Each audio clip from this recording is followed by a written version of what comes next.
two silver amulets from the 7th century BC. They were found in Jerusalem at the place now occupied by St. Andrew's Scottish Presbyterian Church, just south of Old Jerusalem. The first find was made in 1979. Gordon Frantz was the supervisor of this dig, actually under the guidance of the director of Gordon Barkay, who wasn't there when the actual find took place.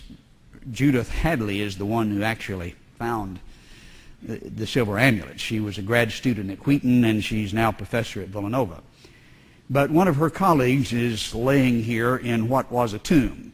It's a collapsed tomb. It was over him at the time this was originally built.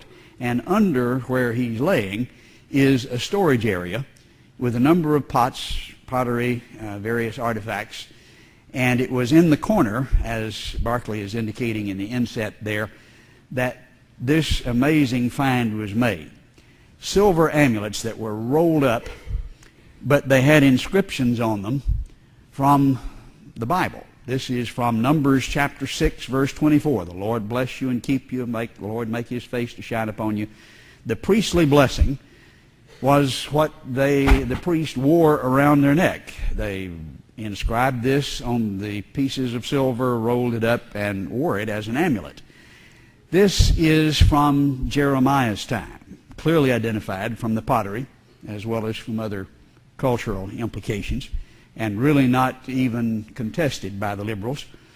Well, how did they inscribe so well on silver? In fact, we found with infrared technology in the last 2 years much more than what they originally found.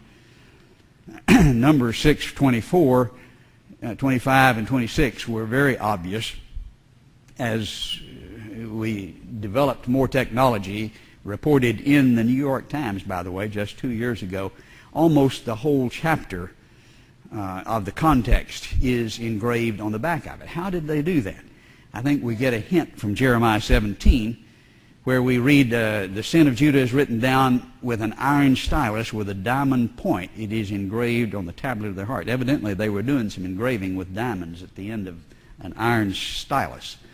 And so on this, you do have the text. Now, the significance we related to this morning when we're talking about the Dead Sea Scrolls, the documentary hypothesis says these books that comprise the earliest books supposedly written by Moses, the early writers, weren't written then at all, but written after the captivity. And this is what the documentary hypothesis is supposed to have proved. And we found then some of the Dead Sea Scrolls that were actual copies of the Paleo-Hebrew, which had to have been written prior to the exile, because that's the only time that style was used. Now, when they found the 300 BC copies, it wasn't from before the exile, but there were copies of what was before the exile. This was not a copy. This was written before the exile. This was 400 years older than the Dead Sea Scrolls, and it is precisely like the text that we have today. Identical. 2 renditions of it and almost a whole chapter on the back side. 400 years older than the Dead Sea Scrolls. That just says the people that have given their faith to the documentary hypothesis have made fools out of themselves as they tried to deny the Word of God.